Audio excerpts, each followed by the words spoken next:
The notification appeared at 7:14 in the morning, while the coffee was still brewing. Renata Holloway didn't reach for her phone right away. She was standing at the kitchen window, watching the neighbor's dog drag a plastic bag across the front yard, and she was thinking about nothing in particular, which, looking back, was probably the last moment of genuine peace she would have for a very long time. She picked up the phone because her daughter called from upstairs, asking if there was oat milk, and Renata unlocked the screen to check a grocery reminder. That's when she saw it. A tagged photo. The kind that arrives without warning and rearranges everything. It had been posted by an account she didn't follow. Someone had shared it into a thread she was part of, a neighborhood parents group, of all places. Someone thought she should see it. Or maybe they didn't think at all. Maybe they just forwarded without reading the caption. The caption read, "Finally home." The photo showed a woman, dark hair, expensive robe, bare shoulders, sitting on the edge of a bed that Renata recognized immediately. Not because it was a famous bed, not because it was extraordinary in any way. She recognized it because of the lamp on the left side of the nightstand. A brass reading lamp with a slight tilt, a tilt that Renata had been meaning to fix for 2 years. The lampshade leaned about 15 degrees to the right, and her husband, Fletcher Holloway, kept saying he'd straighten it, and he never did. That tilted lamp appeared in the background of a woman's morning selfie. Renata set her coffee down without drinking it. She heard her daughter, Paige, coming down the stairs. Paige was 9, still at the age where she announced everything. That she was hungry, that she couldn't find her left sock, that the dog on the neighbor's lawn looked sad. Renata turned the phone face down on the counter and smiled when her daughter came around the corner. "There's almond milk," Renata said. "Same shelf. Almond isn't the same. I know. I'll get oat on the way home." She packed Paige's lunch while Paige sat at the table and complained cheerfully about the difference between almond and oat, and Renata made all the right sounds, nodding, agreeing, suggesting that perhaps almond milk had been unfairly maligned, and her hands were completely steady the entire time. She didn't know how. She sliced the apple, wrapped the sandwich, tucked in a note the way she always did. A small drawing of a bear with its paws up, because Paige was going through something at school, and Renata had been drawing that bear every day for 3 weeks. After she dropped Paige at school, she sat in the car in the parking lot for 11 minutes. Then she drove home. Fletcher was already gone. He traveled frequently for work, or what he described as work, and had left the night before for what he said was a conference in Ottawa. The house was quiet in the way houses get quiet when someone has recently left them. Renata walked upstairs slowly, into their bedroom, and stood in the doorway. The lamp was there, tilted exactly 15 degrees to the right. She sat on the edge of the bed, her side, always her side, and she opened the photo again. She studied it the way she had once studied case files when she was still practicing law, methodically, without flinching. The woman in the photo was younger than Renata, mid-20s probably. Her account was public and well-maintained, not a professional influencer exactly, but the kind of person who posted with intention. Every photo was curated, lighting, angle, caption. She had a following, not enormous, but not nothing. Her name, according to the account, was Bridget Calloway. Renata scrolled back through Bridget's feed. 3 weeks ago, a photo of brunch at a place Renata knew was 12 minutes from their house. 5 weeks ago, a photo from what appeared to be a concert, and in the background of that photo, slightly out of focus but not unrecognizable, was Fletcher's jacket, the charcoal blazer with the small brass buttons that his mother had given him for his birthday in March. Renata had been at her sister's that weekend. She remembered because her niece had a recital, and Paige had been the flower girl in the imaginary play her niece had staged in the backyard. She closed the app. She called her sister Audra, not to cry, but because Audra was the only person in her life who did not lead with sympathy. Audra led with questions. "How long do you think?" Audra asked. "At least 5 weeks based on what I've seen. Probably longer. Does she know who you are?" Renata thought about that. "She knows he's married. There's too much evidence of a life here for her not to know. Whether she knows anything specific about me." She paused. "No, I don't think so." "What do you want to do?" That was the question. Renata had spent 15 years building something. A marriage, a career she'd paused to raise a daughter she loved fiercely. A house with a tilted lamp and a neighbor's dog and a very particular kind of life. She wasn't prepared to blow it up on the basis of a bad morning. But she also understood, sitting on the edge of that bed, that what she did next mattered. Not just for herself, for Paige. For the version of herself that Paige was watching and learning from, the way daughters always do. "I'm not sure yet," Renata said, "but I'm not going to be the woman who finds out and then quietly pretends she didn't." She didn't call Fletcher that day. She didn't confront him. She didn't post anything, say anything, tell anyone other than Audra.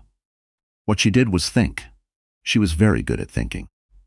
She had spent 12 years as a contracts lawyer and 4 more years as a legal consultant, and she understood something that most people in emotional situations forget. Acting too fast costs you. The best outcomes come from people who wait until they understand the full shape of what they're dealing with. So she waited. She kept dropping Paige at school. She kept having dinner ready when Fletcher came back from Ottawa. He came back looking tired and slightly guilty, in the way people look guilty when they're still in the habit of telling themselves they're not doing anything wrong. She was pleasant. She asked about the conference. He told her a story about a panel discussion that she didn't believe for a moment. She poured him a glass of wine and said that sounded interesting. Upstairs, in the room she used as a home office, Renata had begun building a file, not out of rage, out of habit, the same way she would have built a file for a client. Bridget Calloway continued to post. That was, it turned out, her most significant vulnerability. She posted everything: brunches, sunsets, long captions about her personal growth. And occasionally, without seeming to realize what she was revealing, she posted photos that contained evidence. A restaurant Renata could confirm. Fletcher had visited on a night he claimed to be working late, a hotel corridor that matched the one in Ottawa, where Fletcher said he'd been staying alone. The public post told one story, the tagged post told another, and once, very briefly, Bridget's location services were left on. The pin dropped 4 kilometers from their house, 4 kilometers. Renata didn't say anything to Fletcher, not yet. She called a lawyer first, a family lawyer, someone she'd gone to law school with, a woman named Constance, who had the kind of calm that comes from having seen everything and being surprised by none of it. "Document everything," Constance said. "Don't move money, don't make threats, don't tip him off, and do not, under any circumstances, do something publicly visible that can be used to paint you as the aggressor." Renata said she understood. She understood very well. The story changed in the second week of October. Bridget Calloway, perhaps feeling emboldened, or perhaps simply careless in the way people become careless when no consequences have arrived, posted a new photo. She was in a car, a rental, from the look of the interior. And she was smiling the smile of someone who is exactly where she wants to be. The caption said, "Road trips with the right person hit different." The right person was presumably not tagged. But the car's GPS was visible in the reflection of the window behind her. And the route displayed on that GPS was one Renata recognized.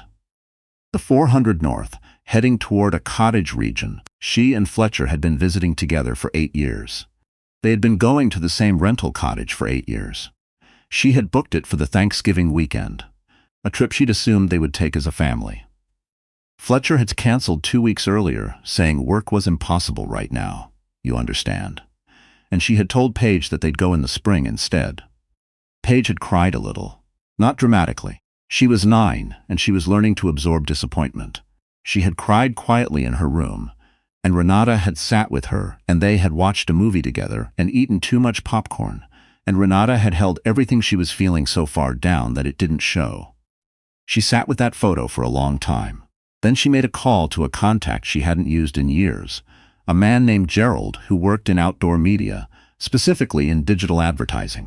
She had met him at a charity dinner in 2019, and they had stayed in loose professional contact, the way people do when they both know they might be useful to each other someday. "I need to ask you something unusual," she said. Gerald, to his credit, did not ask for clarification before saying, "How unusual?" "There's a digital billboard on the 400 North, southbound, just before the Barrie exit. I've driven past it 100 times. What's the turn rate on that inventory?" There was a pause. "That board usually runs a 2-week rotation." "Why? Is there a slot available in the next 10 days?" Another pause. "A longer one this time." "Renata, What exactly are you planning? She told him enough that he understood, and not so much that he felt implicated. Gerald was a practical man. He said he'd make some calls and get back to her within 24 hours. He called back in 3. The slot was available. The rate for a 2-week run was not cheap, but Renata had her own money. She had always kept her own money, a habit her mother had insisted on that she'd never been able to fully explain to Fletcher, who found it faintly insulting.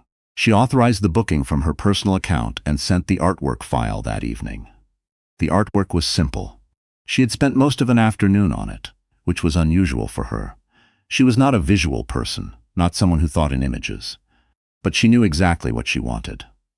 A white background, clean readable font, and in large black letters across the full face of a board that sat 22 meters off the highway beside a road that tens of thousands of people drove every single weekend. He said it was a work trip. Say hi if you know him, his wife. There was no name, no photo, no accusation beyond the one that was factually true. The billboard went live on a Thursday morning. By Thursday afternoon, someone had posted a photo of it on a local community Facebook group called Barrie and Area Chatter. The post said only, "Spotted on the 400. Anyone know the backstory?" Within 4 hours, the post had 217 comments. Renata was sitting in her car in the school parking lot when she first saw it shared. She was waiting for the bell, watching other parents arrive in their minivans and SUVs, and her phone kept vibrating with notifications from people who had tagged her, people who had sent the link, people who didn't know her personally, but had found her through a chain of mutual connections that she had not anticipated and could not have predicted. She put the phone in her bag and waited for Paige. When Paige came out, she was walking with her friend from 2 streets over, the two of them deep in an argument about whether a certain cartoon character would survive the next season. Paige climbed into the car and immediately asked if they could get hot chocolate because it was cold now, really actually cold. And Renata said yes. They drove to the place on Dunlop Street that Paige liked, and Renata bought 2 hot chocolates and a cookie that they split in the car, and Paige talked about her day with the exhaustive detail that 9-year-olds bring to a Tuesday. And Renata listened to every word. She did not tell Paige about the billboard. Paige was 9. There would come a time, not soon, but eventually, when Paige would understand more of this story. Renata intended to be very careful about how and when that happened, and what Paige saw her mother do in the meantime. Fletcher called that evening. He called 4 times in the space of an hour, which was unusual. He was not a person who called repeatedly. He was a person who sent short texts and waited for others to chase him. 4 calls in an hour meant something had reached him. She let them go to voicemail. The next morning his car was in the driveway. He had driven back overnight, which was a 3.5-hour drive, and when Renata came downstairs at 7 o'clock, he was sitting at the kitchen table looking like a man who had not slept. The kettle was on. He hadn't touched it. "You need to take it down," he said. She poured herself a coffee. "Good morning, Fletcher, Renata. I am asking you to take it down. You don't understand what this is doing. I understand exactly what it's doing." He looked at her the way she had seen clients look at opposing counsel when they realized the case was not going the way they'd assumed. A flash of reassessment. "People are calling me. My colleagues are asking questions. My mother saw it. Someone sent her a screenshot. That must be uncomfortable. This isn't how you handle something like this. If you had questions, if you were upset, you could have come to me." "I did come to you," Renata said. She kept her voice level, not cold, not cruel, level. "I came to you every time you lied about where you were. I came to you the weekend you said you had a work dinner and you were actually on the 400 with someone in a rental car. I came to you every time I asked how things were, and you said fine, and I believed you. That's what I did when I had questions." He was quiet. "I'm not taking it down," she said. "It's booked for 2 weeks. It paid for itself in the first 48 hours in terms of what it accomplished." "What did it accomplish?" His voice cracked slightly. "Humiliation. That's all this is." She looked at him for a long moment. "Fletcher, you brought a woman to this house, to our bed, while our daughter was at school 8 minutes away." She set down her coffee mug. "Whatever is happening between us is a conversation for another time. What happened in this house is not something I'm going to absorb quietly and reorganize my feelings around so that you're comfortable." He left the kitchen. She heard him go upstairs, heard the shower run, heard him come back down an hour later and leave without saying anything else. Paige came downstairs at 7:45, asked if there was oat milk. Renata had remembered this time, and sat down to eat her cereal with the focused efficiency of a child who has somewhere to be. Renata made her lunch. She drew the bear with its paws up and tucked it into the bag. She drove Paige to school, made sure she had her library books, waved from the car until Paige disappeared through the doors. Then she went home and sat at her desk and worked for 4 hours. She was still a consultant. She still had clients. The world had not stopped requiring her attention, and she had not stopped being someone who could provide it. That, she thought, was something Bridget Calloway had probably not accounted for. That the woman on the other side of this situation was not someone whose life would collapse without Fletcher at the center of it. Bridget, it turned out, had deleted the road trip photo. She had deleted several photos in the 2 days since the billboard appeared. Her account had gone quiet, and then private, though by then enough people had screenshotted everything that the privacy setting was largely cosmetic. Local media, 2 websites and 1 radio station, had run short items about the billboard. None of them named anyone, but people in the relevant circles had done the connecting. Renata's phone had become an unusual object to manage. She responded selectively to her lawyer, to Audra, to 2 close friends who had reached out with the kind of messages that were genuinely useful rather than performatively concerned. She ignored everything else. Constance called on the Friday. "How are you holding up?" "Better than I expected." "Are you sleeping?" "Mostly." Paige helps. A pause. "She doesn't know the details. She knows her father and I are having some problems. She's been remarkably calm about it. Or she's performing calm because she's learned to read me. I haven't decided which." Constance was quiet for a moment. "What do you want the outcome to be?" It was the same question Audra had asked. Renata had spent 2 weeks thinking about it. She had thought about it on school runs and conference calls, and in the middle of the night when the house was quiet in ways that felt less peaceful than they used to. "I want Paige to understand someday that her mother didn't disappear when things got difficult," Renata said. "I want her to know that when someone does something that wrong, there's a difference between reacting and responding." I responded. "And the marriage?" "The marriage is Fletcher's project right now, not mine. I've been the one holding it together for a very long time. If he has something to say, really say, not manage or deflect, I'll listen. But I'm not chasing it." Constance said that sounded like a plan, and Renata said it was less a plan than a position, and they both understood the difference. 3 weeks later, the billboard came down on schedule. By then it had been photographed, shared, discussed, dissected, and quietly admired by a remarkable number of strangers.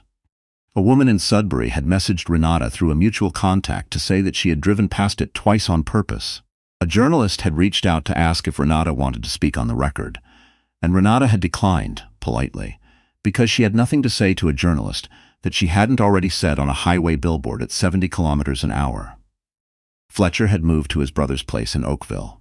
They were in the early stages of conversations that would either become reconciliation or become a very organized separation, depending on what both of them were willing to do.